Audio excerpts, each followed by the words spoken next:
math as a. Thank you. So, all right. Fine. Thank you, everyone. Thank you, everyone. So I'm just going to go over it again.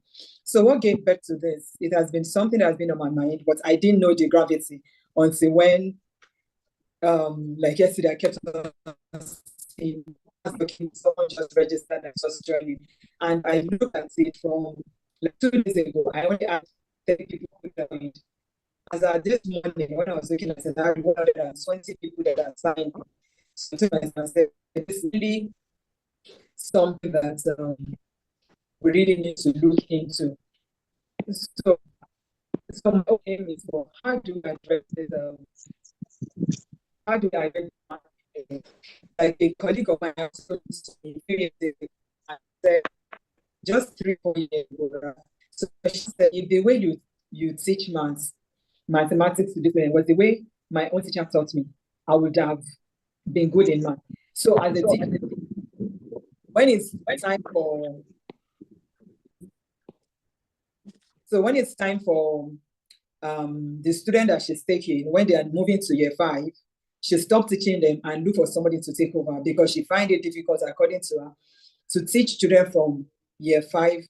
And I was just told that it's not difficult as long as you make up your mind that you can do it with practice. And recently I had like 3 students, 2 new students that started teaching. One of them kept on.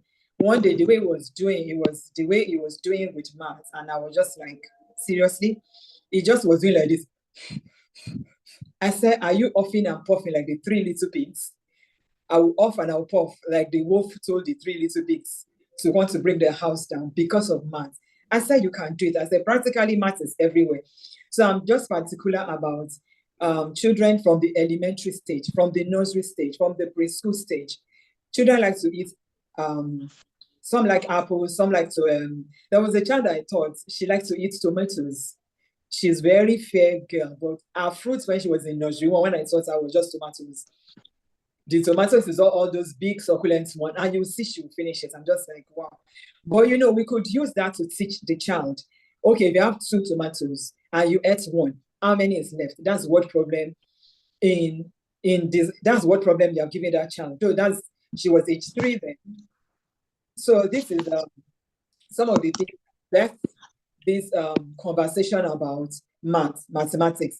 And another thing about it was for me to look out for. There are things that we do as educators that how to move forward. Move forward in the sense that if you have been teaching primary, because I've been teaching nursery, playgroup, primary 1, gradually till I get to primary 6. But some people don't have that advantage. How can you push yourself? How can you push yourself forward from primary school? Can I be a secondary school teacher? Can I also learn the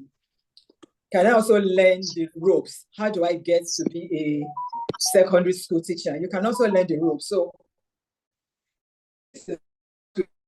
we have any educators there that are ready to move, to transition. What can you do better? What kind of mindset do you have? So these are more some of the things that I should look out for. And I know that you will never regret, like my pastor would say, your life will never be the same again, because this is going to be the best thing that's ever happened to you, because it will give you a focus and a vision for you to forge ahead, help the students to be able to understand, what can I do better? How can math be relevant? If this story is not about math story, like I put in the WhatsApp, I said it's a movement, because I see that children, because they don't want to learn that the resilient spirit is not.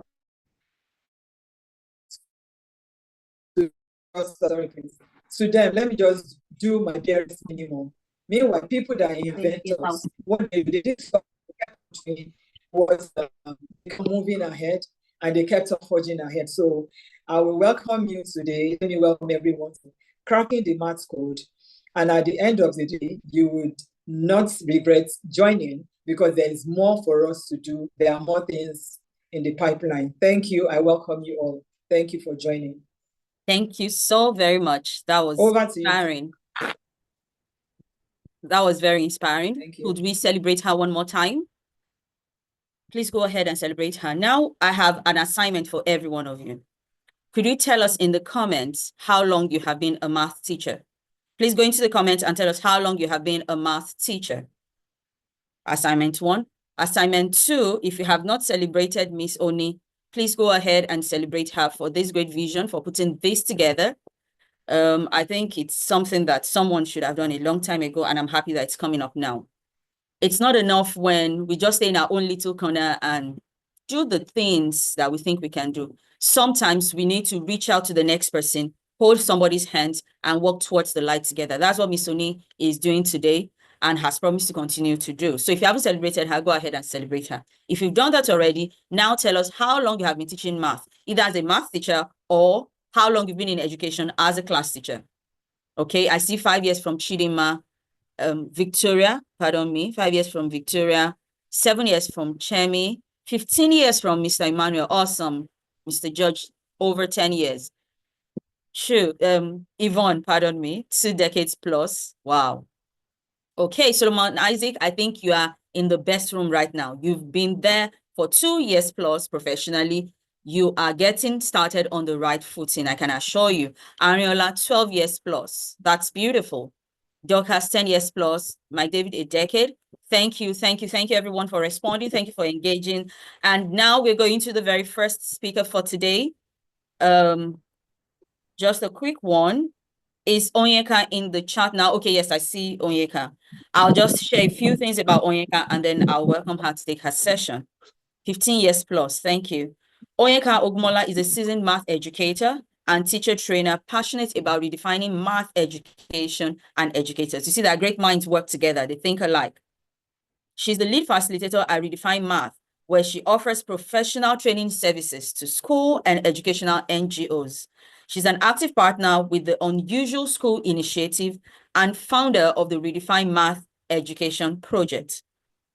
Ladies and gentlemen, math educators, I present to you our first speaker for today, the amazing mathematician, the one and only Onyeka Ogmola. Please make her feel loved and welcome as she takes over the microphone. You're welcome, Onyeka. Your slides will be up in a second. Hello,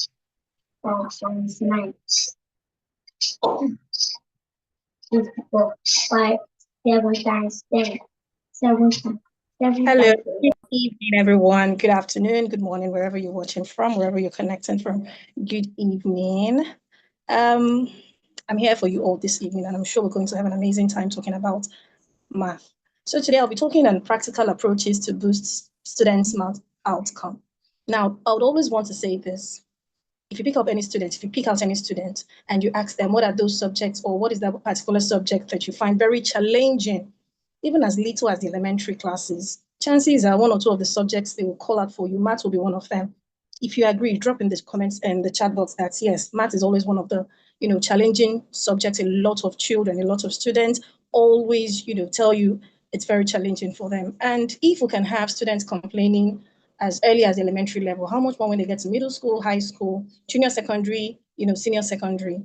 So it means that even as early as the foundation, even as early as the elementary stage or even the kindergarten stage, math should be a subject that, should really, really be focused on in terms of how we teach it, not just how the students learn. Because if we do not teach this subject the way it ought to be taught, definitely students will keep having the problem of learning it. Students will keep having the problem of learning it. So one of the things I'm going to be talking about here, I'm going to be talking about 3 things. So for the next slide, I've already, outlined what it is I want to talk about. So we have our session objectives. So can we move on to the next slide here? 3 things I want us to look at today, 3 things to achieve today. We want to talk about 3 main things. First, we want to talk about mindset. Next, we want to talk about peer teaching. Another one to talk about the use of technology. There is no how we're going to have today's session without talking about technology. It has come to stay. The earlier we embrace it, the better for us. So, but first of all, let's talk about the mindset. A lot of times when it comes to mathematics, we think it's all about the book, the pen, the board.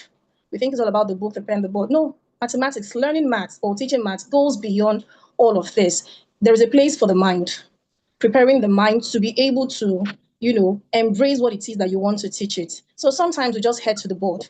I would always want to correct this. Before we touch the board, let's touch the heart of the student. Let's touch the mind of the student. Let's get them connected. Let's connect with the student before we connect them to whatever it is we want to teach them. That's one of the best ways to get, students interested in what it is that they want to learn. Let's not just throw it out to them that, oh, this is what you want to learn. Who really cares? They really don't care what you're going to teach them, except they know that you care about how they feel or care about if they really want to learn. So the mindset is one thing we're going to talk about today. Another we want to talk about is pair teaching or pair tutoring. A lot of times as maths teachers, one of the ways we can easily crack that code of getting our students to really learn maths the way they should learn is getting to understand we are not the only maths teacher in the class. We are not the only teachers in the class, and the students are not the only learners in the class. When you get this right as a maths teacher, it goes a long way. It goes a long way in helping your student feel safe in the maths space. A lot of time, the tension in maths class definitely is real, is existing. There is this maths anxiety, either in the classroom, either from the teacher, either from the subject itself. You cannot tell me that we do not know that maths is complex. It's nothing we can do about it but to learn. But, all of this together it still boils down to mindset. It still boils down to owning the fact that we are not the only teachers in the classroom. We are not the only teachers in the classroom. When you get that right, you find teaching and learning maths, a smooth experience in your classroom. And the last thing we want to talk about here is the use of technology in the maths classroom. Technology has come to stay. So rather than have technology, rather than you being scared of technology replacing you in the classroom, it's best for you to embrace it and integrate it to use in the classroom. It should be a tool that you comfortably and confidently use in your classroom to scale up your students. So having said that, these are just the 3 things I'll be talking about today and how to achieve them. So the next slide, please. So I want to talk about the maths mindset. First of all, when we say the mindset, what does it really mean? It simply means how you perceive something, anything at all, how you perceive it. How do you perceive maths? While growing up, when you hear the subject maths, what comes to your mind? Drop in the chat. Let me hear from you. When you hear the subject maths, or when they tell you, hey, maths teacher is coming, how do you feel? How do you really, really feel? Are you always excited? I would also tell you how I felt, when it comes to maths, or it was never like this. I was never really excited about maths. Not, being excited about maths at this stage of my life. Maths was never that subject that I was excited about learning. When you hear that, oh, the maths teacher is coming, everyone just gets to adjust. The tension perceived is already, the feeling perceived in the class is already tensed. A lot of times, that was how you and I learned maths. A lot of us. That was how a lot of us learned maths. Now, if we learned maths that way, how do we want to teach it? The way we learn something actually has a huge effect or impact on how we get to teach it. A lot of us didn't like maths. A lot of us had only very few, in all of our classes from primary school up until secondary, up until the university, maybe 1 or 2 or few, exciting maths teachers. Our experiences were not really, really funny. Our experiences were not funny. So if we learned maths in this, anxiety and tensed field condition in the classroom, how are we now going to teach that mathematics in the classroom? It has already affected our mindset. Math is difficult, math is complex, math is hard. Then when we are teaching it to students, sometimes I've seen teachers who just believe that math is hard. You just have to learn it. It's just like that. We know math is hard. We don't need you to reinforce that in the class. We know math is difficult. We don't need you to keep reminding the children. Your job is not to tell them that math is hard. Your job is to teach math and take it from complex to simple. So if you have that mindset that, okay, yes, math is complex, it has been broken down in such a way that it can be learned. So how you perceive math determines how you also teach it in the classroom. So if you're the person who has been having this, oh, I learned it in a difficult way, just to let you know, the hard way is not the only way. The hard way is not the only way. And math doesn't have to be hard to be math. The subject doesn't have to be hard to be math. So now you go back into the classroom, help your students crack that math code by helping them have the right mindset. And the right math mindset is the growth mindset. The mindset that sees mistake as an opportunity to learn. The mindset that sees mistakes as not total failure. When you get back into the classroom, help your students feel comfortable. Help them feel comfortable. Making mistakes, even in a maths class, is another way to learn. At least when you make a mistake, you know a better way of not repeating that. You know a better way of not doing something the wrong way again. So that growth mindset is the maths mindset. That is one, in fact, the most important maths code that you can crack, the mindset. So when you get back into the classroom, help your students realign their mindset that yes, math is complex, but it can be simplified. Math is complex, it can be hard. It can be, math is complex, it can be taught, it can be learned. And at the same time, I can make mistakes. This is not the end of the world. Failing math does not mean, failing a particular concept in math does not mean math as a subject is not, it's not impossible to crack. It can be learned. That is why you're studying it. I always tell my students, I always tell my children as well, there is nothing you're learning in the primary school that has not been taught before. There is nothing in school that has not been taught before. It has been simplified. Your duty as a teacher is to teach it to students in the most simple way, and your duty as a student is to also open up your mind to learn. So maybe you're wondering, why does this mindset matter? One, it matters because it influences persistence. When a child knows that, okay, failing this concept is not the end of the world. When a child knows that, okay, if I fail this, I have another opportunity to learn again, it influences persistence. It influences problem solving. They don't give up easily. They try again until they get it right. And you know that feeling. Even you as an adult, you know that feeling, how it feels after doing something over and over again. So the math mindset, the growth mindset is very, very important because it helps them to build resilience. They don't give up easily. You don't give up easily. I can confidently tell you that there are so many elementary students who from the elementary level, they've given up on maths. It's like, let me just do it to survive. Let me just learn this thing. Let me just get a C. Let me just get a B. Highest, I get an A. If by God's grace, I get an A. We need to start teaching maths from just learning it because of exams or tests or high scores. We need to start teaching students to learn maths because it is applicable. And there is no way you can do that if you don't help them, have this mindset. Knowledge away. Let me just get the score and throw the knowledge away. No, the knowledge is applicable. Another reason why it matters is it helps students to grow their mindset, and this helps them to embrace challenges because they are not giving up. Whatever the challenges may be, the children, they embrace it. They know that, oh, there's a teacher out there who is still going to help me. There's a teacher out there who is not going to look down on me. There's a teacher out there who is going to help me get it right. And math is also an opportunity for me to do something over and over again. Another thing is when your students have the right mindset, it reduces math anxiety. Math anxiety is real. We're not going to shy away from it. Math anxiety is real and it can be very intimidating. And I know some, I've come across teachers who will teach it in such a way that if you never had a good foundation, you're done for in class. So having that growth mindset, having that math mindset helps to reduce that math anxiety and thereby making math becoming less intimidating. And lastly, it helps the students, the learners, to shift focus to learning, not just performance. They shift their focus to learning. They want to learn this because they want that knowledge to be a part of them, not just because of exams, like I said earlier on. So all of these are ways you can actually crack that maths code using the mindset.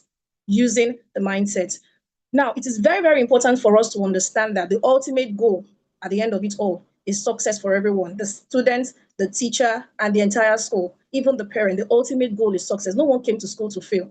Not even, that student you feel it. No one loves failure. So you should also, as a maths teacher, should have that mindset that your students are not in class for failure. Even if the subject is difficult, even if the subject is complex, they are not up for failure. Failure is not even an option. It is not a choice. They do not want it. So you just, get to that level where they make a mind to succeed. Another one I want to talk about here is pair teaching. A lot of times we feel that as the maths teacher, is it one in all and all in one in the class? We're not. We are not. A lot of things we do in the class, we come into the class and we feel that because we are master of the subject, we know it all. Let me tell you, the best person to help you as a maths teacher in teaching your students, the ones who should, if you are attentive enough, they will tell you either in words or in body language, are you listening? Or you're just busy in the classroom, you're just talking. When you come to the classroom, you just head straight to the board. Are you conscious of what your students, what they are up to? Are you conscious of what they are trying to say to you, either in words or in body language? A lot of them are telling you something. Maybe what you are saying is too advanced for them. You're teaching, for example, you're teaching a little bit of an advanced concept in mathematics, and then you have one or two students in your class still struggling with basic arithmetics. And then you are there, high up in the sky. And then this one or two, seriously, even if you're with, let's say, 8 of them high up in the sky, and then you have this one or two, those one or two, they are your scores as well. Those one or two, they are also they are also part of your scores. You need to look for a way to bring them up. And one of the ways to do that is so that you don't say, oh, how do I now leave those ones that are up there with me and start attending to this? How do I do that? It can be time consuming. It can be dragging me down. Pair tutoring is something that can help you. Pair tutoring is something that can help you. You're a good teacher. One of the evidence that you're a good teacher is that you should have replicated yourself in your students. You should have replicated yourself in your students.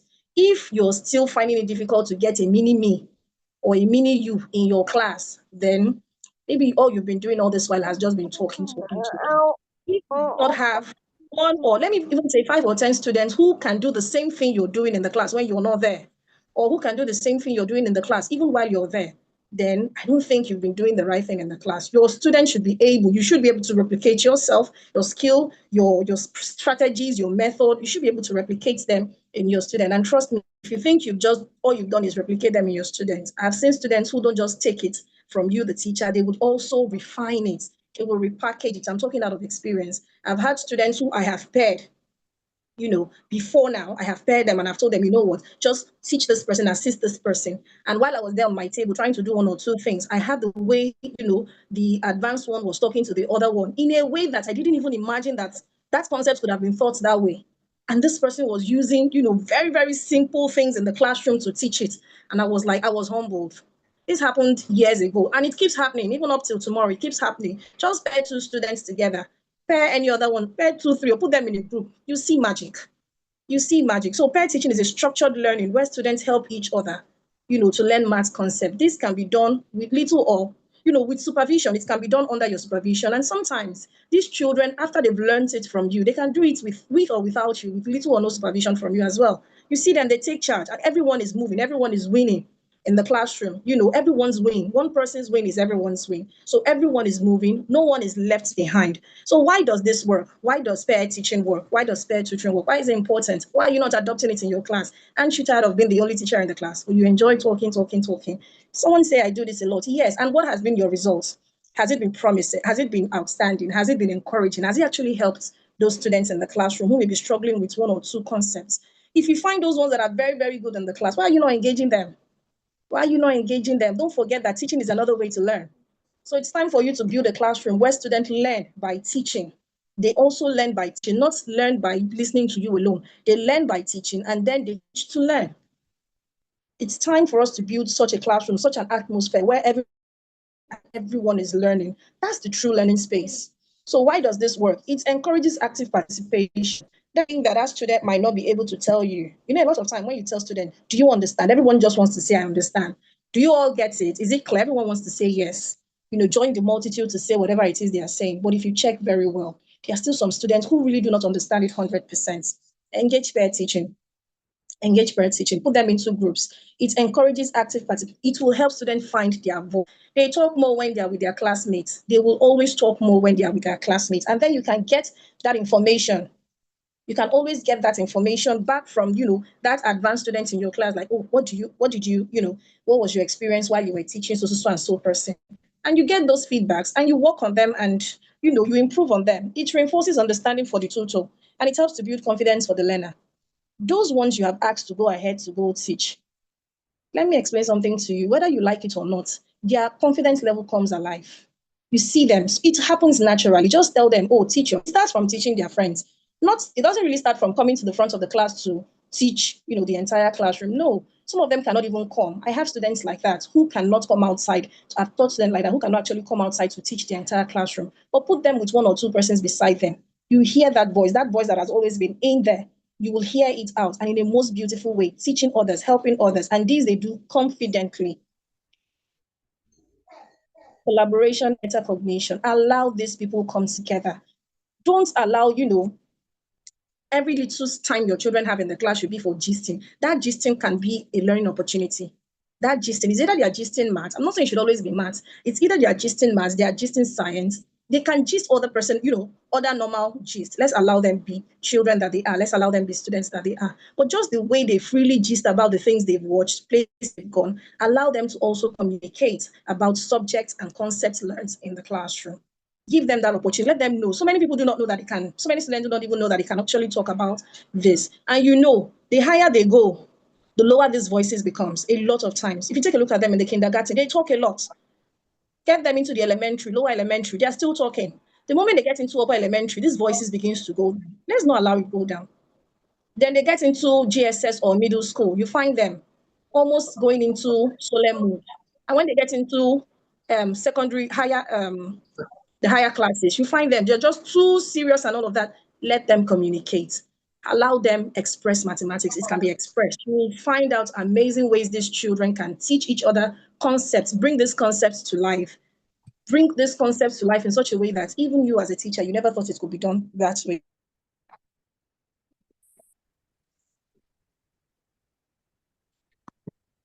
The next slide. If you've been practicing pair tutoring in the classroom, what do you think? Do you think it actually has any advantage? If you think it does, please share in the chat box so we could actually talk about it. Now, the last one I'll be talking about, the last tips I'll be talking about today to crack maths code is technology and maths. Now, it has come to say, like I said earlier, it has come to stay. The earlier you embrace it, the better for you.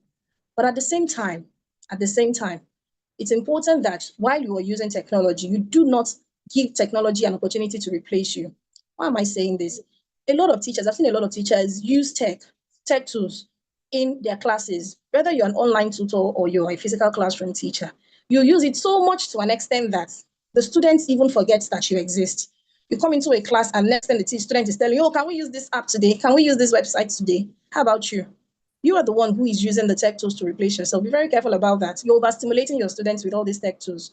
Pick the one you know you can use at a particular time for any particular concept you want to do, but don't allow replace you. Technology makes things easier for us to do, but at the same time, you shouldn't allow it, make you disappear.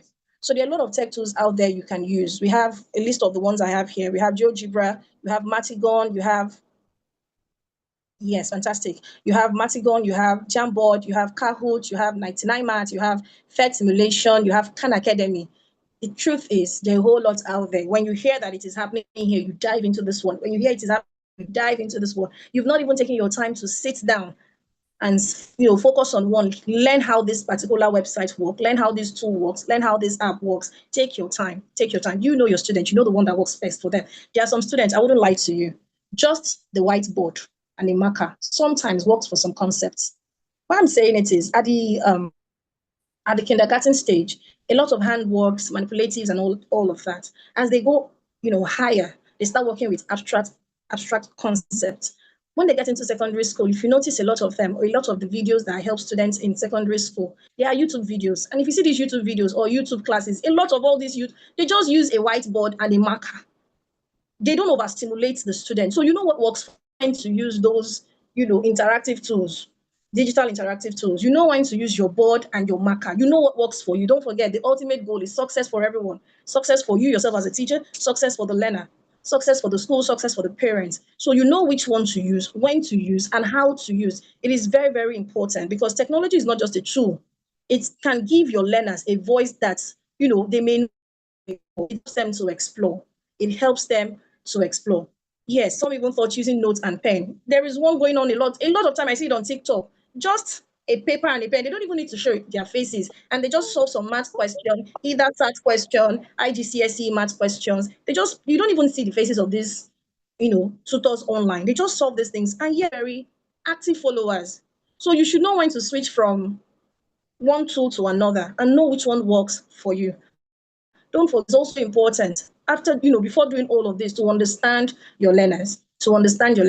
We are gradually going into the holiday season, very short holiday. When you get back into class, when you get back into classroom, that will be the last term. You'll be having those students in your class before they move into another class. It's another opportunity for you to create memorable experiences before they move. When they leave your classrooms, let them have that impression that, oh, one of the best maths teacher just taught me. Oh, I'm going to miss this teacher. If they're not giving you that vibe, and this third term or this last term in this particular class is just the right time for you to help them, it's just the right time for you to help them get used to who you are, not just what you do. Help your students to connect with you. A new term is approaching and it's best for us to get things right. So if I'm going to recap everything I've said, I remember I started with the growth mindset. I also remember I talked about pair teaching and also technology and maths. There are lots and lots of tips. There are lots and lots of tricks. There are lots and lots of code. There are things that we can use to crack that maths code in the class. But I'm just sharing this to you today. I'm sure my colleague will be putting together another opportunity for us to do this again.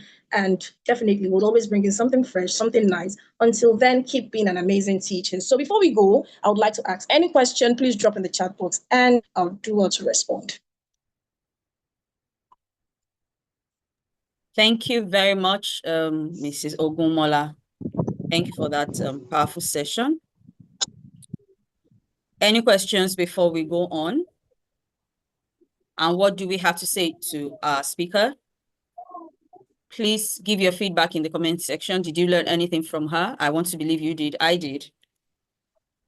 So if you learned something from her this afternoon, please say something to her.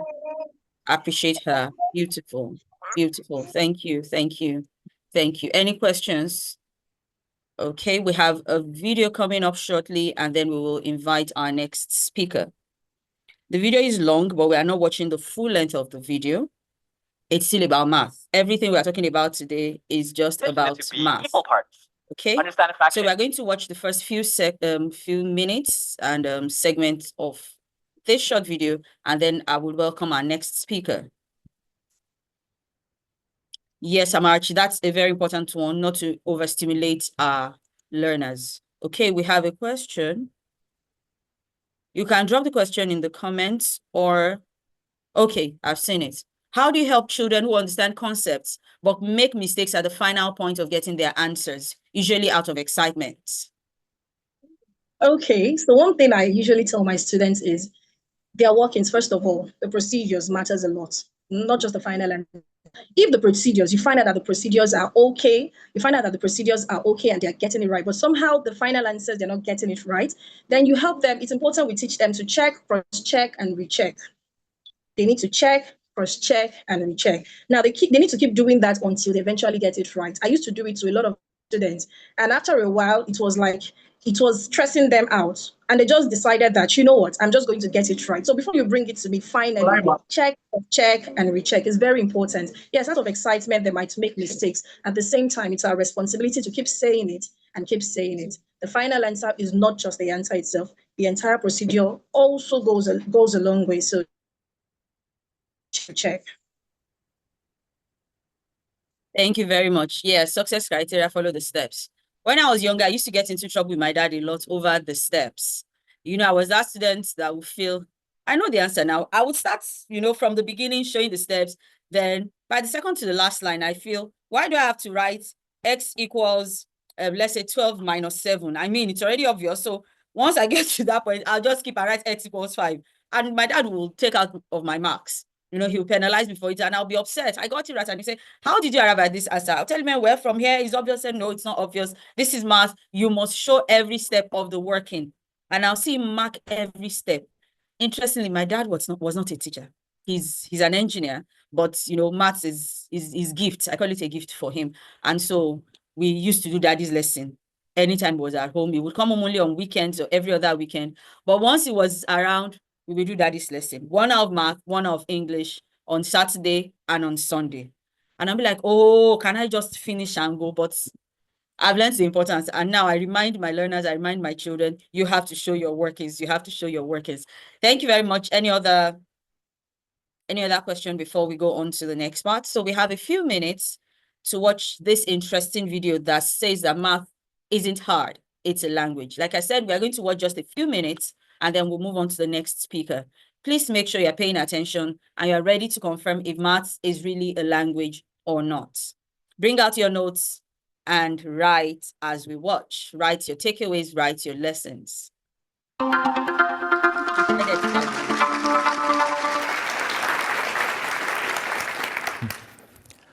26%. On the nation's report card, that's the percentage of US 12th graders who are proficient in math. In America, we pride ourselves as being an exceptional country, but does 26% sound exceptional to you? Raise your hand if you think as a country, we need to do way better than this. I'm with you. We all need math, but why are so many kids confused by it? Is it because only 26% of people are hardwired for math, while 74% are not? After working with thousands of kids, I can tell you this isn't the case at all. Kids don't understand math because we've been teaching it as a dehumanized subject. But if we made math human again, it would start to make sense again. You're probably wondering, how was math ever human in the first place? So think about it. Math is a human language, just like English, Spanish, or Chinese, because it allows people to communicate with each other. Even in ancient times, people needed the language of math to conduct trade, to build monuments, and to measure the land for farming. This idea of math as a language isn't exactly new. A great philosopher once said, "The laws of nature are written in the language of mathematics." So you see, even Galileo agrees with me. But somewhere along the line, we've taken this language of math, which is about the real world around us, and we've abstracted it beyond recognition. And that's why kids are confused. Let me show you what I mean. Read this third grade California math standard and see if it would make sense to an 8-year-old. Understand a fraction 1 over b as a quantity formed by one part when whole is partitioned into b equal parts. Understand a fraction a over b as a quantity formed by a parts of size 1 over b. And if you gave this description to an 8-year-old, you'd probably get a reaction like this. To a math expert, this standard makes sense. But to a kid, it's absolute torture. I chose this example specifically because fractions are foundational to algebra, trigonometry, and even calculus. So if kids don't understand fractions in elementary and middle school, they've got a tough road ahead of them in high school. But is there a way to make fractions simple and easy for kids to understand? Yes. Just remember that math is a language and use that to your advantage. For example, when I teach 5th graders how to add and subtract fractions, I start with the apples plus apples lesson. First, I ask, what's 1 apple plus 1 apple? And kids will often say 2, which is partially correct. Have them include the words as well, since math is a language. So it's not just 2, it's 2 apples. Next is 3 pencils plus 2 pencils. You all know that pencils plus pencils give you pencils. So everyone, how many pencils? 5 pencils. 5 pencils is right. And the key is you included the words. I tried this lesson with my 5-year-old niece once.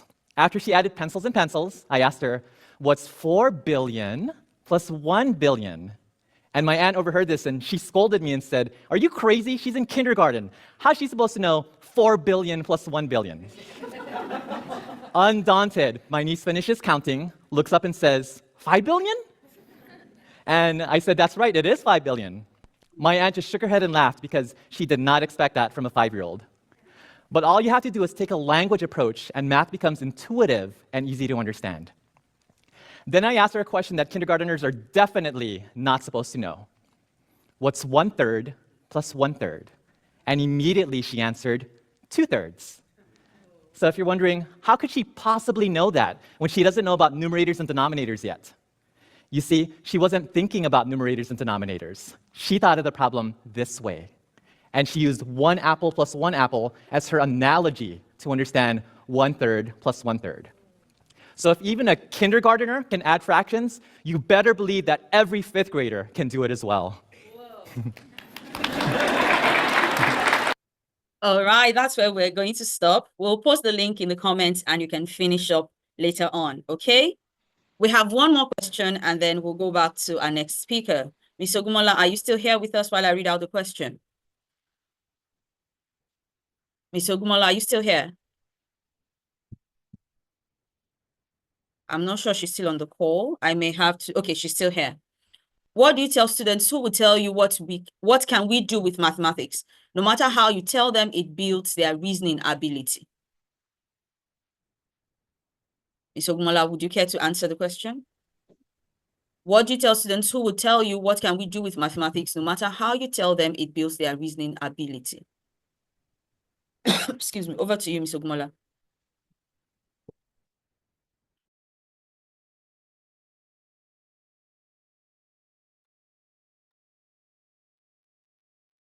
I'm not sure she's still here with us, even though it shows that she's on the call. But excuse me.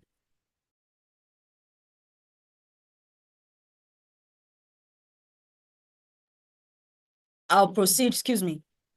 I'll proceed to welcome. Okay, she's back. Okay. Yeah. Please go ahead. Okay, I didn't get the question. What do we tell kids who ask, what can we do with maths? No matter how you tell them, it builds their reasoning ability. So you have kids who question the importance of math in their lives. That's okay. The teacher always says it builds their reasoning ability, but that is not convincing for those learners. So what can that teacher? If you tell me it builds my reasoning skill, it still doesn't answer the question. For me, I wouldn't be satisfied with that. So teaching maths goes beyond just teaching what and how. We need to start teaching why. Whatever thing you want to teach henceforth, let there be a why. If you're teaching LCM, let there be, why am I teaching LCM? What can I use LCM to do? If I'm teaching money, I'm teaching ratio, I'm teaching proportion. Why am I teaching this? And what can I do with it beyond just writing an exam? I can't tell you the why of every concept in mathematics, but I can tell you that there is a why. So as teachers, it's our responsibility, if you're going to teach any math subject or any math concept, it's important for you to get the why so that the student gets to appreciate it. There are a whole lot of things we can do with math. Math is readily applicable in real life. We can math everywhere in the house. We can find math everywhere around us. For example, we have, let me just give an example. We have Easter season coming around. So if there is anything I want to do for my children that has to do with, money, I get them involved. You want me to buy you this. So what's 10% of this? What is 15% of this? If you find this as a discount, if you can calculate what it is you find it in the supermarket and you can calculate that discount and you want it, you'll have it. I just get to put in math into everything. If you're buying this, you can tell me what the cost will be. If you buy 2, I'll get you 2 instead of 1. All of these are ways that these children can, get to understand helping them make, better decisions. Helping them make better decisions. Teach them why you're teaching them comparison. Teach them why they need to calculate when it comes to ratio, why they need to compare very well, ratio and proportion. Helps them make good good decisions, sound judgment. Help them count. I used to have a student who found it very difficult when it comes to notation and numeration, telling him to write 1 million. He found it very, very difficult to, the zeros are always more than or less than. And I decided, what, I'm going to create a check leaflet for you. So for every time I need something from you, you write me a check. You get it wrong, that's bad business decision. I just needed to look for a way to help this child understand that what if you were doing this in real life when you grow older and you're doing a business transaction? Is this how you're going to be making mistakes? So it's very important, not just for the fact that you're preparing for an exam. You're going to be dealing with this in the nearest future. So if you learn it, you must learn it right. It is applicable in every life. You're teaching geometry. Angles are everywhere in the house. You don't get it right, the building has every tendency to collapse if you don't get your calculations right. You're teaching them right angles, you're teaching them Pythagoras theorem. All of these are used in architectural design. If you don't help them see the why, they will not appreciate it. So it's important, henceforth, you're teaching anything in the class, any concept henceforth, get the why. It will help them appreciate it. Thank you very much, Ms. Ogumola. Funke, could you please stay muted when I mute your mic? Thank you. Our next speaker is none other than the amazing Mr. George Agbede. I'll read his profile. With over 8 years of experience as a classroom teacher, he transitioned into the online education space where he discovered a passion for helping educators embrace digital teaching opportunities. Over the past few months, he has successfully built George Learning Space Limited, a reputable online education brand that has grown to include a team of over 25 dedicated staff members. His mission is to empower teachers with the skills, strategies, and confidence they need to excel in the online teaching industry.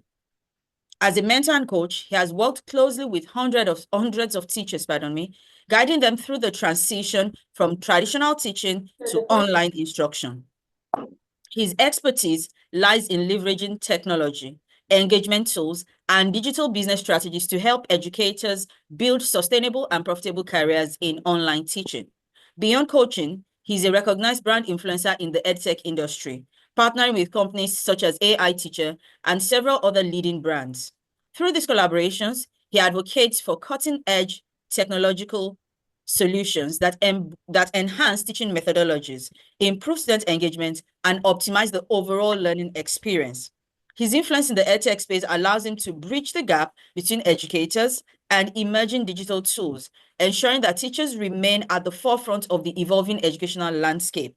His work is driven by a deep commitment to education, innovation, and financial empowerment for teachers. To George, he believes that every educator has the potential to thrive in the online teaching space, and his goal is to equip them with the resources and knowledge to do so. Ladies and gentlemen, super math educators, please welcome the amazing Mr. George O. Agbede for his session. Please give him that electronic hand clap, give him the welcome. Let him know that you have been looking forward to the second session, just as the first has been amazing. Over to you, Mr. Agbede. Okay, good evening, everyone. Please, I'd like to know that you all can hear me. Just give me a thumbs up. Please give me a thumbs up so that I know that I'm not the only one talking to myself. Just give me a thumbs up if you can hear me. If you can hear me wherever you are, just give me a thumbs up. Okay, so can you all hear me? Ma, can you hear me, Ma? Loud and clear. Okay.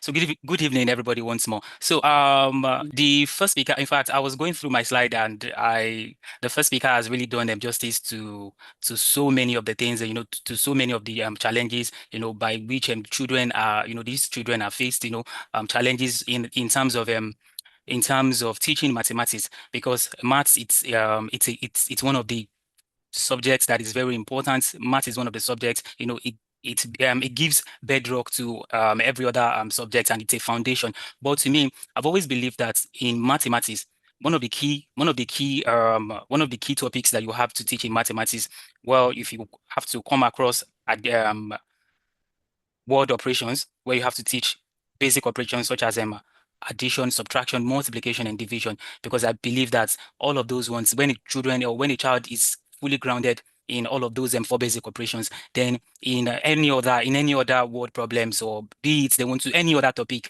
if the child is fully grounded in all of those basic operations, then the child is good to go. And to me, I also feel that if a child is doing well in mathematics, then every other subject aligns. And you see that this subject is one of the subjects in which you see that a lot of children, they have one or two challenge in terms of, and we can actually take a look at it in two factors. Two factors, in the sense that on the part of the teacher and on the part of the children, because for the teachers, sometimes it is the mastery of knowledge. To me, I've been in the classroom for years, and one of the things that I've discovered is that sometimes it is not the children. Sometimes it is the way teachers teach this subject, teach them this subject. And I've also worked in a school whereby for math teachers, we were up to like 4.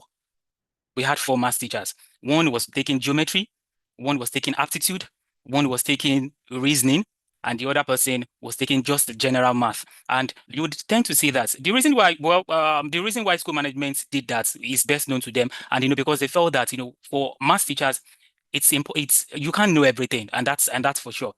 A teacher can be good in geometry and may not be good in word problem. A teacher can be good in. So I've tend to take in a look at, I've tend to see that if you look at it all boils down in the fact that you have them let me say it's a two-way thing. It's a two-way thing on the part of the teacher and on the part of the learner. On the part of the learner, it's very important that we first identify, sometimes the learner's needs, they are very important. The learner's needs, how we tend to break down this subject. Sometimes children, their interest, sometimes they may not want to be interested in the word mathematics. Sometimes, you see these children, when you come to class, you just write, even seeing the big numbers, they are scared. Writing numbers, they are scared because they don't want to do a calculation. A child may be good in other subjects, and you see calculation is one of the subjects that you see that the child is not really doing well. And so that's why my main topic, or my focus, or my concentration today, it's really going to be on engaging maths lessons. So what are the key strategies for success? Engaging maths lessons. What are the key strategies for success? To me, I've always believed that when you engage your child in mathematics, I tell you, engagement is a key. Engagement is very important. Any topic that you want to teach, any topic, the children needs to be engaged. And it depends on how you want to go about it. Maybe you want to infuse technology into what you do, or you want to bring in a real object, or you want to bring in concrete objects. But ensure that whatever topic or any topic that you want to teach in mathematics, children need to be engaged. Children need to be engaged. Children need to be carried along. Every process, every step. No step should be left behind. Nobody should be left behind. No child should be left behind. All the children must be carried along. So if you want to, for instance, you have a word problem that you want to do, maybe step 1, step 2, no step should be left behind. You have to walk them through every process, every step, in making sure that at the end of the day, the objective of that topic, the objectives of that topics are met. So it's very important, and that's why you see that teaching mathematics, it requires you just presenting formulas. It requires you just presenting solutions. It goes more than solving equations. It has to be, there must be a connect. You have to connect with the children as a math teacher. As a math teacher, you need to connect with the children. Your connection, a deeper connection, in the sense that the way you break down topics, sometimes you may even start breaking down topics from their prior knowledge. Sometimes you may even start breaking down topics from what they've learned before, from their previous knowledge, and you are bringing it down. You are relating it in what's in their you are relating it in their day-to-day life, in their day-to-day activity. So no topic that you want to teach, no word problem, no topic in maths, whether at the primary level or at the secondary level, you have to first relate it with their day-to-day activities. If you want to teach money, so find out if the children they go into buying, and sometimes they have parents who go into buying and selling. Sometimes they've gone to supermarkets, and they can tell you want to teach profit and loss. You start from their day-to-day activity. You start from what's from their experiences, from what they've experienced, and that's where you bring in it. That's where you bring in what you are teaching. So it goes more beyond just coming to class. It goes more beyond just coming to class to write formulas. It goes more beyond just coming to class to solve equations. And that is why you say that whenever you teach a particular concept, or whenever you teach a particular topic, if you are introducing the children to a new concept or to a new topic, children need to be carried along. Children need to be engaged. Very important. They need to be engaged. They need to be engaged. They need to be engaged. And how does engagement come in? Your engagement comes in the sense that when you call on these children to do one or two things, and that's the key. So that is it. So here, then you have the presentation provides. So here, we're going to be looking at the practical teaching strategies to help educators make maths interactive and inclusive and relevant for all students. Okay, so here, I'm coming. So let's move on to here. Now, what is the importance of engaging maths? Please, just a minute, please. Okay, let's just hold on for our speaker. But in the few minutes that he has spoken, have you gained value? Have you learned something? I saw a comment from Chukwusom Ijoma already. Engage the learners, walk the learners through every step. So maths class is not a lecture room. It's not that room where you simply stay writing all the examples and solving them yourself. There's a place for the learners to be involved, and there's a place for them to also solve some of the examples. Okay, Mr. George is back. Okay, sorry, my sincere apologies. Okay, so here now, why is it very important for you to engage these children? Why is it important? Now, when you engage these children, the first thing you are doing is that when you engage them, you are going to find out whether these children are getting your concept, or you want to find out if these children are learning. Because in your engagement, it's going to show whether a new concept or anything that you've introduced to them, if they've learned. And don't forget that learning becomes meaningful when there's a relatively permanent change in them, and when they've learned something. So when they've learned something, learning becomes meaningful. So one of the importance in which you see that engaging the student does for you is that it makes you capture the student attention. That's number one. So it's about how you go your introduction. There's no topic in which you want to teach. There's no topic you have to teach that you don't do introduction. Okay, so it is about the way you bring down this topic. It's about the way you break down this topic so that these children. And one of the things that I do is that any topic that I want to teach, I first take a look at it and say, okay, I know how to solve this particular question. I know how this is done. If I see this question, if I see this thing, I know how this is done. But how do I break this down? How do I break it down in such a way that these children are going to understand? How do I break it down in such a way that when they see something like that, maybe in the exam, or when they see something like that tomorrow or somewhere in the textbook, how are they going to solve this thing? And that is why you say that it's very important that we all need to do our homework very well as a teacher, because like I said, it's a two-way thing. There has been a lot of debates in terms of why there has been so many mass failure in mathematics, why has conducted so many research and so many things like that. So it boils down to the fact that you have the teacher, and it also boils down to the fact that to the children. So I know there are some of us right here. It was the way in which our mathematics teacher taught us then. Some of us, we had, when we saw our math teacher, we were afraid. And it was the way they were teaching this thing. And that's why you see that for everything, teaching is about having passion. Teaching is about having love for what we do. So for the effective math strategies, it just lays the ground, it lays the framework for a practical technique, whereby in the sense that it's going to, in the long run, it brings about transformation in the classroom. In the long run, it brings about dynamic learning in the environment, whereby children participate actively. No children is left behind. They participate actively. So they participate actively. Do this, solve question number 1. the next question, the children know that, okay, the next question they're also going to solve. And that's how you identify those ones that are slow learners. That's how you identify those ones that have learned. Sometimes children who are fast learners, but then even the first example, when you take the first example, they've learned something. Okay, and it is very important that you engage these children because it sets the stage for more meaningful learning, experiences. And don't forget, anything in which you teach these children, it sticks, it stays there. And when it stays, sometimes that's how you ascertain, that's how you know that, okay, whether this particular topic you've taught, or you've taught it, you've done justice to the topic. And it is very important that children need to be engaged. It's very important. Children need to be carried along every process. When you are solving, the children need to, and sometimes in terms of engagement, the attention, I can tell you, I'm talking from experience, when these children when you capture their attention 100%, when you capture their attention 100%, when they give you their unalloyed attention, I tell you, you've achieved for that day, even if it's 40 minutes period that you want to use, or if it is double period, which is 80 minutes, or whether 30 minutes, irrespective of whichever time duration that you find yourself in, you're going to achieve for that period when you get their attention 100%. So engaging these children, very important in terms of giving assessments, in terms of asking questions. Children need to be taxed. They need to be taxed. Now, when you, for instance, you may want to do addition of numbers. 2 plus 2, which is 4. They know what 2 plus 2, which is 4 is.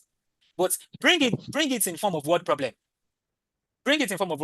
My mom, my mom gave my brother 2 apples. I also have 2 apples. How many apples do I have? Sometimes they don't know.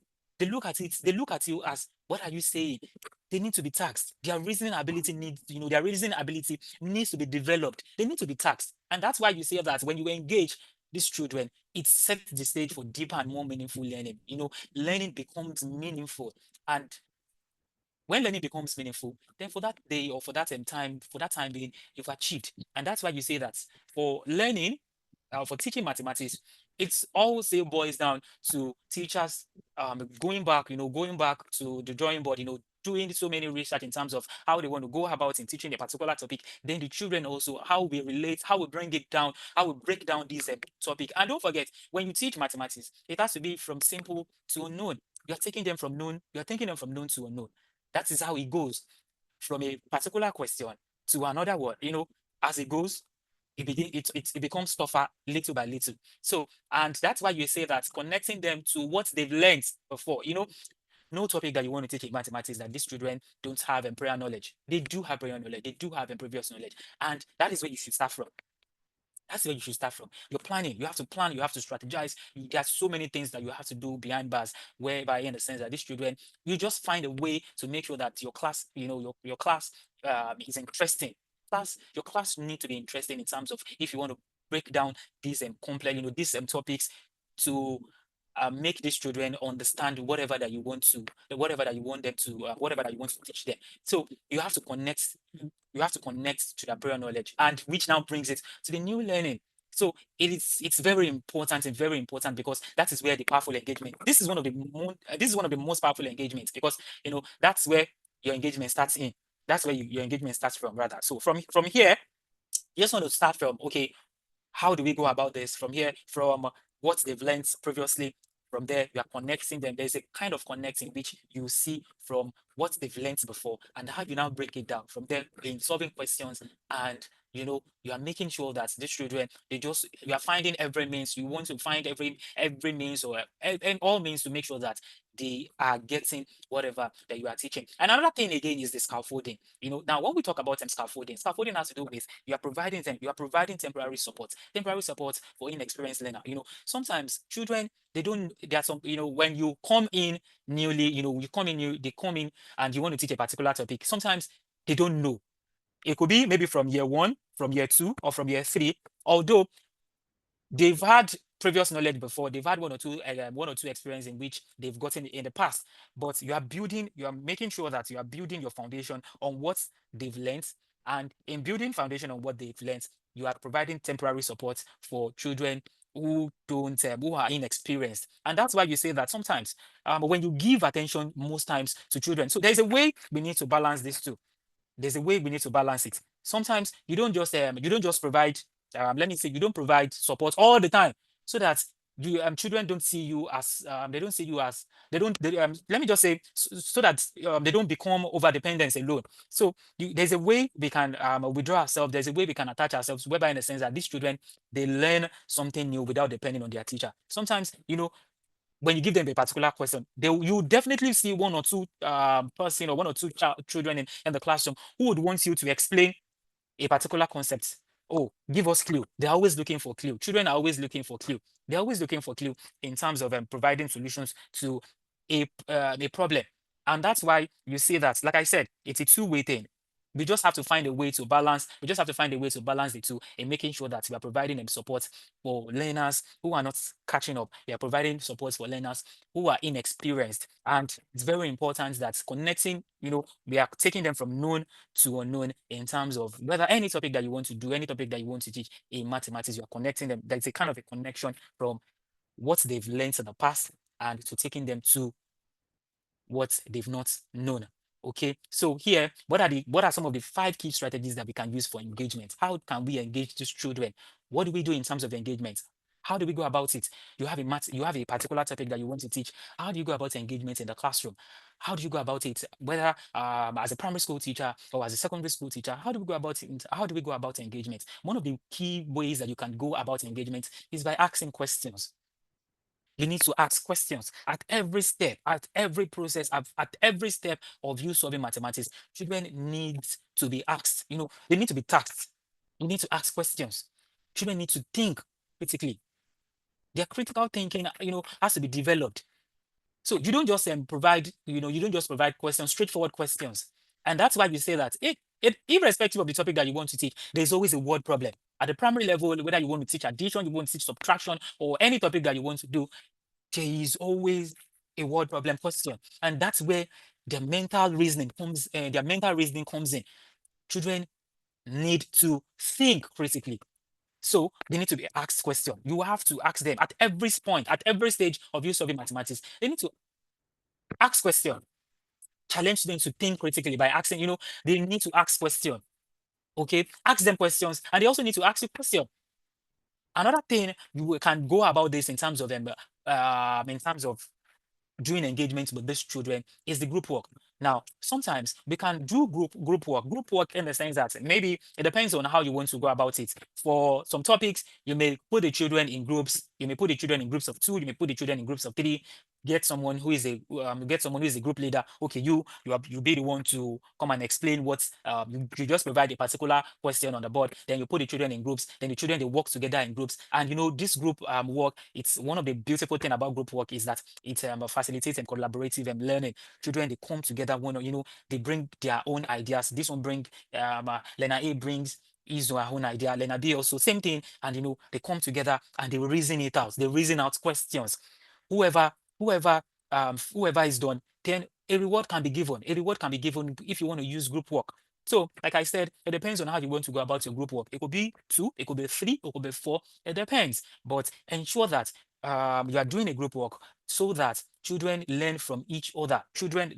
They learn from the ideas of one another. Okay, this is how we can go about it. Okay, why don't we go this? Oh, we are adding here, we are subtracting here. This is what we are doing. We are doing this, we are doing that. Then a group leader can come up and then present. A group leader can come up and then present their tasks, present whatever that they want to do, and that is how group work works. So the beautiful thing about group work is that it facilitates collaborative learning, and sometimes it could be a project. Assignments, when the children are going on vacation or whatever, you can give them long-term holiday, long-term vacation. It could be on a project. It could be on a on PBL base. You want to do that on project-based learning. Anyhow you want to go about it, ensure that these children are engaged. Okay. Another thing we can use in terms of engagement is the tech tools. Now, the first speaker talked about there's so many tools that you can use to engage these children. There's so many tools that you can use to engage these children. There are lots of them. He mentioned FET simulation. He also mentioned Matigon. He also mentioned Kahoot, a lot of them. You can infusing technology into what you do, it brings ease into your work. So technology is not here to replace you as a teacher. It's not here. What it does is that it enhances learning. And that's the beautiful thing about what technology does. So you have to take a look at how you want to you have to take a look at how you want to break down topics in a gamified approach.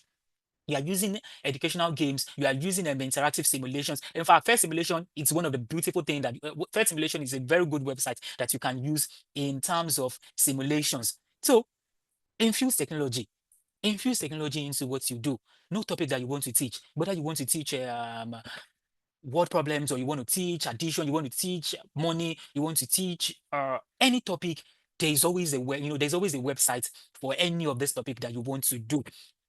Even construction, the children can come out in turns, they can come out in turns and just use one or two things, you are learning, in that process, they're learning. It could be on a gamified approach that you want to do, that you want to go about it. Just ensure that whatever that you want to do, find out if it suits, their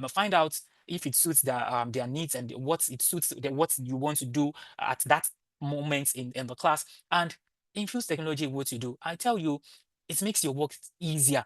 Children learn faster. They learn faster when you infuse technology into what you are doing. So there are lots of digital resources that you can use. Another strategy that you can also use for engagement is the visual aid. Now, when we talk about visual aid has to do with real-time objects in which these children can see.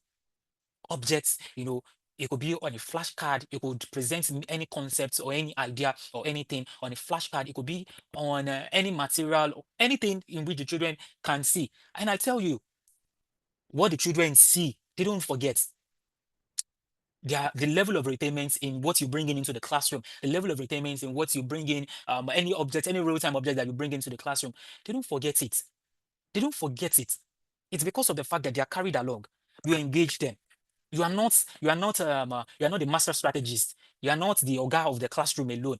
You are not doing la cram la pour. You are not doing, you are not coming to the classroom so that you want to show your progress, or so that you want to show you know mathematics. No, it is not about showing off. It is not about showing that you know this mathematics. It is about breaking down these topics into complex units. It's about breaking down these topics into complex units so that children can have a full understanding of what you want to, so that they can have a full understanding of the topic. So it's very important. And that's why you say that schools are big on mastery. They're big on mastery. They're very big on mastery. Very important. So, of course, nobody brings this from heaven, but you can consult YouTube, you can consult your other colleague. If you don't, there are some topics that you may not be good at. You can call your other colleague or someone to step in for you. You can call your other colleague or somebody to step in for you. You just want to learn. The main thing is that children learn, and that's the beautiful, and that is it. That's goal of that topic or for that day. It needs to be achieved. Okay, so when you bring in visual aids, you are bringing in visual aids, and you are presenting concepts in such a colorful and dynamic visuals, such that children can relate with whatever idea, so that they can relate with whatever activity or whatever stuff that you are presenting, so that it becomes part of them, and that is it. Okay, so the real world experience, like I said, mathematics applies to everyday life. It is everyday life. When they go out there, they are seeing mathematics. While they are eating, they are seeing mathematics. It applies to their everyday life. So they have to make it relevant. They have to make it relevant, and it has to be useful. It has to be part of them. It has to be part of what they do. So they need mathematics, honestly. They need math. And that is why when you are starting, when you are doing your introduction, or when you want to, you have a particular topic that you want to teach in the classroom, you have to start from known to the unknown. You have to take them from what they've known to what they do not know. And that's why you see children will tell you, this topic, but this is not the example that you've thought. It's because they're moving on to the next stage. And as they're moving on to the next stage, the tougher it becomes. So you have to find a way in such that this mathematics, because mathematics, it's their everyday life, and we just have to make mathematics very relevant and useful to these children. Okay, so all of these key strategies, they are all what we can use in making sure that children get involved actively. No children is left behind. No children is left behind. They must enjoy mathematics. They must enjoy mathematics. When it's time for maths, the children need to be happy. Oh, it's time for maths. Oh, they are happy. Not that when they see you as a maths teacher, then they frown, or when they see you as a maths teacher, or when it's time for mathematics, they say, no, no, no, no, can we do other subject? No.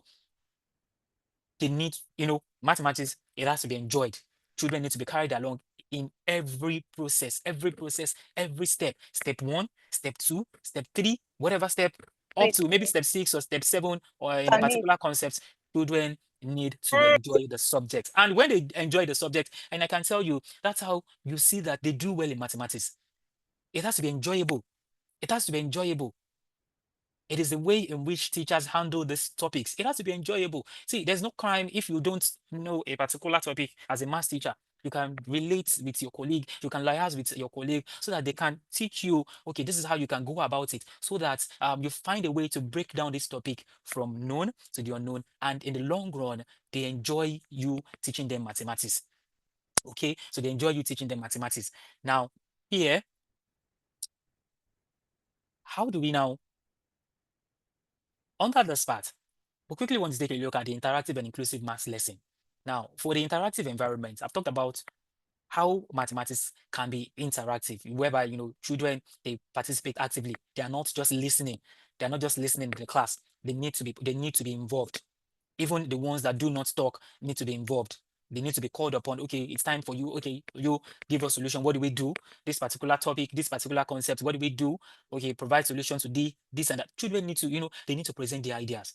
They need to present their ideas, and when they present their ideas, there's a way you reinforce them. There's a way you give a motivation so that they find mathematics enjoyable. Okay, so you have to encourage discussions, you have to encourage hands-on activity, you have to do pair teaching. You can do each one teach one. Now, I'm going to talk a little more about this each one teach one. Now, Paulo Ferreira's concept about each one teach one, I've always been using them each one teach one in the classroom, and the reason why is because of the fact that the fast learners, of course, the fast learners in the class, the brilliant ones in the class, no matter how you want to go about it, no matter how you want to present the idea to them. Example 1, even while solving example 1, they've grasped the concept. Now, this is where the each one teach one come in. Now, for the each one teach one, those ones that are slow learners, those ones that are not getting it, you can pair them up with those ones that are fast learners. From there, children also learn from one another.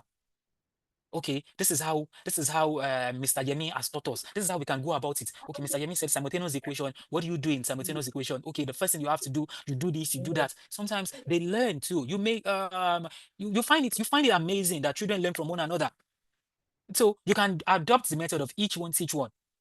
Your sitting arrangement, you can go about your sitting arrangement whereby, of course, as a class teacher, you can do your sitting arrangement in terms of where you have where you maybe in groups of 3, or maybe in groups of 4, or maybe in groups of 5, or maybe in groups of 2. You pair up a fast learner with a slow learner, or maybe in groups of 4, in groups of 3. There's always a fast learner in the midst of those groups of 3. So if you have 15 children in the classroom, then maybe you want to do 3 groups of 5. A fast learner, at least 2 fast learners, they are they are there, so that they can learn from one another. Sometimes you just see those children, oh, can you help me out? They teach, okay, this is what you do. You do this, you do that, you do this. So we can adopt the method of pair teaching, and we can also adopt the method of each one teach one. Don't forget, maths has to be inclusive. Your mathematics lessons have to be inclusive. Children, all of them need to be carried along. No one is left behind. Everyone swims together. We're all swimming together in making sure that we achieve a common goal, in making sure that this topic is achievable. So pair teaching, we can do pair teaching, we can do each one teach one. We can even do one-on-one. Sometimes you can adopt the method of one-on-one. It could be as a result whereby you've taught in general class, and you will definitely see one child or two pupils in the classroom whereby they don't know, they've still not gotten the concept. You can call them to your table as a primary school teacher. Call them to your table. Okay, this is what you need to do. One-on-one. Sometimes one-on-one too may work for these children. A child may not get along with others in the classroom. You may do one-on-one. The goal is that these children find maths interesting. these children find maths enjoyable. And that is the goal. So the inclusivity in maths education has to be with them accommodating diverse learning needs. You're accommodating them, well, irrespective of their learning needs. You're accommodating them. You are using them varied teaching methods. You are any teaching method that you want to use, whether you want to use the playway method or whichever methods that you want to use, or whichever method in which you know that it suits that particular topic. The goal is that the students find it enjoyable and they find it interesting. So you're accommodating all of them, whether the slow learners or the fast learners or the visual learners or whichever category of learners that you have in the classroom. You are making sure that you're using varied teaching methods to ensure that they find mathematics enjoyable. And you're also providing support for struggling learners. Very important. Struggling learners need to be supported. They need to be supported with, maybe you want to do that through motivation, or maybe you want to do that through positive reinforcement, or maybe you want to, whatever method that you want to do, ensure that you provide support for struggling learners. Okay, and even sometimes the advanced students sometimes may be challenged. They don't know it all. Okay, so it is not a time whereby, oh, you now begin to say negative words to a child, or this or that. You don't even want to know mathematics. Why is this? So no, it is not a time for that. It is a time.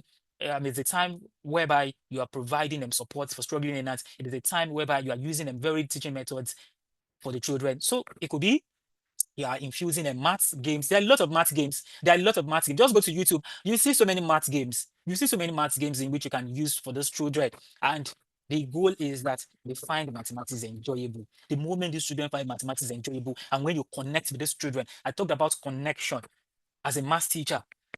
As a teacher in the classroom, children need to connect with you. When they connect with you, whatever thing that you want to teach, whatever knowledge that you want to impart to these children, it flows. So there should be a connection between the teacher and the student, and that is how learning flows.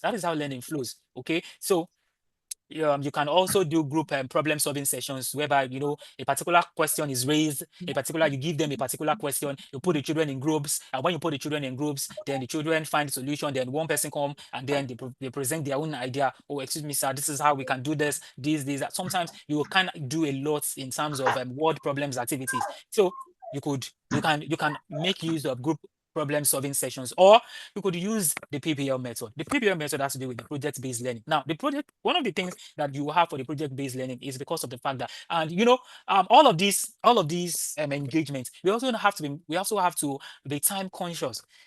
Sometimes you may not be given more than 40 minutes or more than 45 minutes. Sometimes it could be 2 periods, but find a way to go about it so that children find mathematics enjoyable. So you could use the PBL method, which is a projects and based learning approach, where you give a child a particular a research. It could be on a research topic. Let children make extensive research on their own.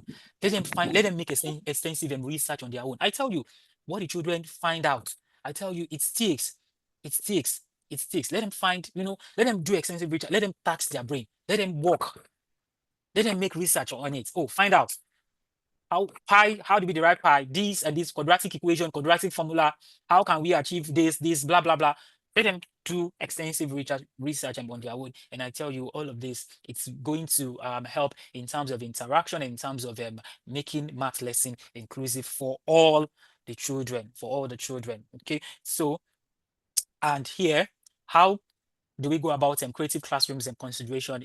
If you want to engage student learning, you just have to foster an environment. You have to foster an atmosphere that promotes curiosity. Children, their curiosity, they need to be tagged. You have to explore, you have to incorporate visual aid into what you do. You have to go about connecting with, you are starting from known to unknown, and you are connecting them with the with possible lives, with their real life connection in what they are going through at that moment.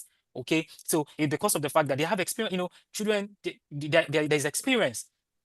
They are connected in one way or the other through real world connections. Okay, you can go. I've talked about flexible sitting arrangements. We can also use flexible sitting arrangements. You can do in form of groups. Put the good ones that are there. just whatever that you are doing, just ensure that you find a way so that these children, they find maths enjoyable. Now, Yeah. for the conclusion, now, how do we foster a love for math? How do we foster a love for math? Now, remember we've talked about some of these strategies that we can use, such that we are making a mathematics, some of these strategies, so that math, children can be transformed, so that children can get one or two things in terms of when we teach mathematics. Sometimes it could be the tax can be it could be a daunting tax. Sometimes it could be a tax that it is not really let me say that that is stressful, but in the long run, as long as the children are learning, as long as the children, they've learned one or two things in the classroom, then you've known that you've achieved for that day. So it is not just all about coming to the classroom to teach a particular topic. It's not all about coming to the classroom to teach for 40 minutes and children don't even get a particular thing. Okay, so it depends on how you want to go about it. Just find a way so that children find maths enjoyable. So we can do that through connecting to what they've learned before, which is their prior knowledge. We can use them scaffolding method where you are building experiences, where you are teaching those ones that are inexperienced. You are also using a differentiated instruction. You are implementing interactive and inclusive lessons, so that in the long run, all of these things is going to foster a creative environment where the children are involved in everything. Because in the long run, when the children are carried along, in the long run, when the children are involved, from there, you can help the children, you can help the students to develop a deeper appreciation for mathematics. So you can help them to develop a deeper appreciation for mathematics. So the impact, you see that the impact, it goes beyond the classroom, and in the long run is going to shape this students problem solving skills, and it's going to, that mindset of mathematics is hard, is going to there's going to be a kind of like a shift that, oh, mathematics is easy, math is easy if you put in your best, if you give your all into mathematics. So that is just it about fostering a love for math and the possible strategies, or the key strategies that we can use in making sure that children find maths enjoyable, and in making sure that children find maths in a lively in the classroom. So, Thank you very much, Mr. George. That was a powerful one. I want to believe that we have learned something, if not a lot, from this session. So what do we say to him? How do we appreciate him? If you want the replay, the link will be shared. So just watch out, check your mail or wherever you receive the link from for the replay and possibly the slides. Thank you so much, Mr. George. Thank you for giving us of your time. Thank you for sharing so deeply and profoundly, just as Ms. Ogumola did. Thank you so much. Okay, so tomorrow the session continues, tomorrow, 6th of April, from 4 p.m. to 6 p.m.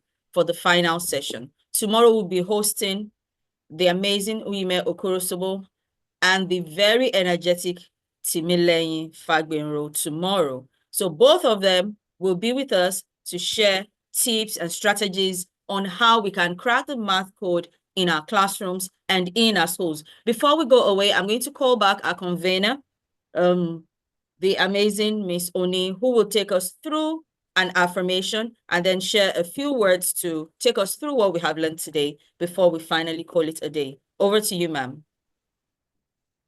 Okay, good evening, everyone, especially for those that didn't join earlier. And this session has really been amazing. We've learned more about how to make the math teaching to be more engaging for the children. And then we've realized that why people were always complaining that math was hard, because it's not worse. Because I believe that with the caliber of people that are in this Zoom session, we are like 75. At some point, we were 75 out of 120 that registered, which is really a good number. So 75 people attended.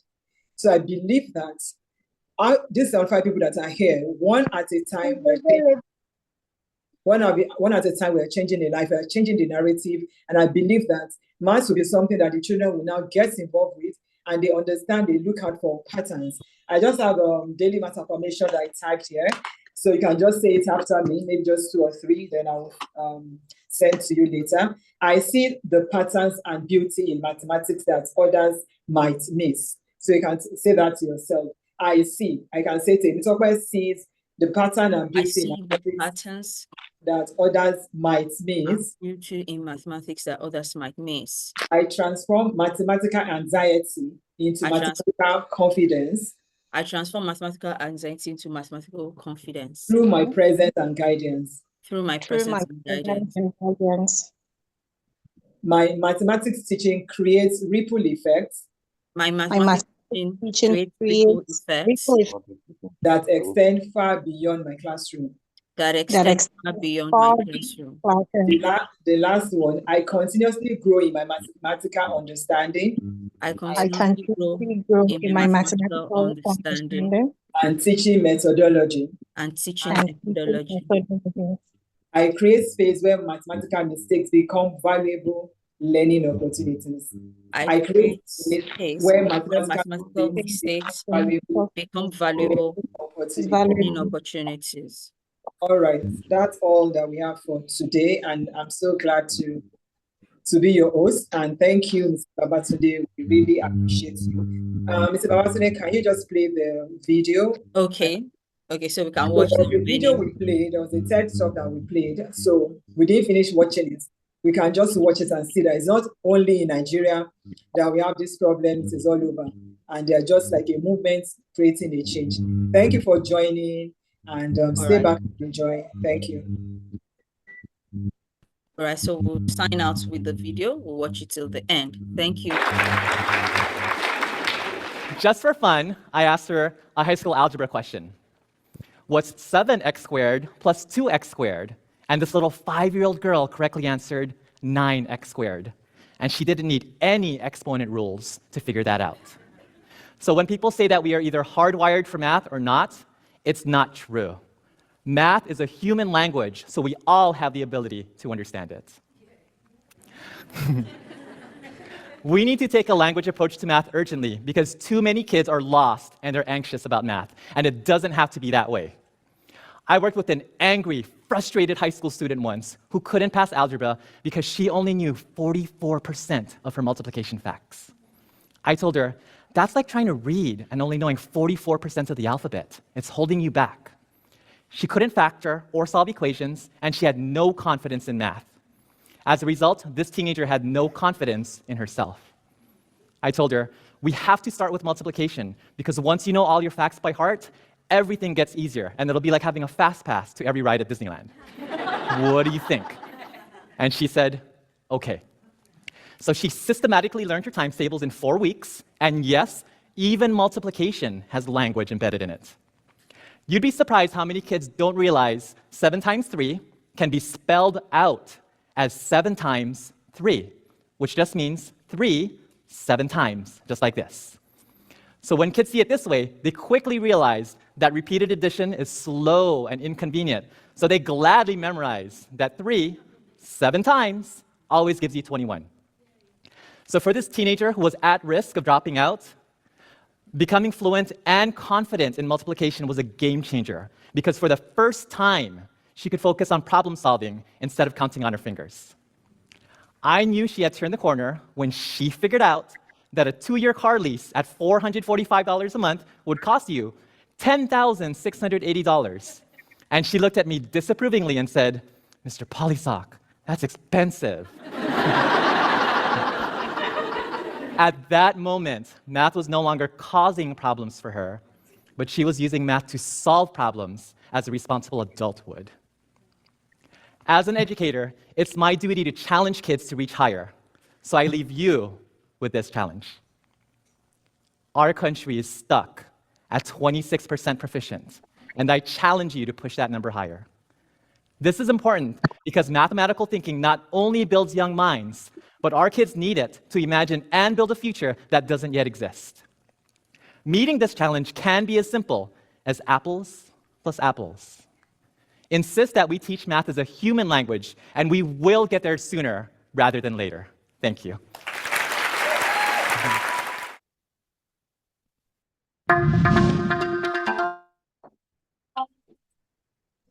Okay, thank you so much. See you tomorrow.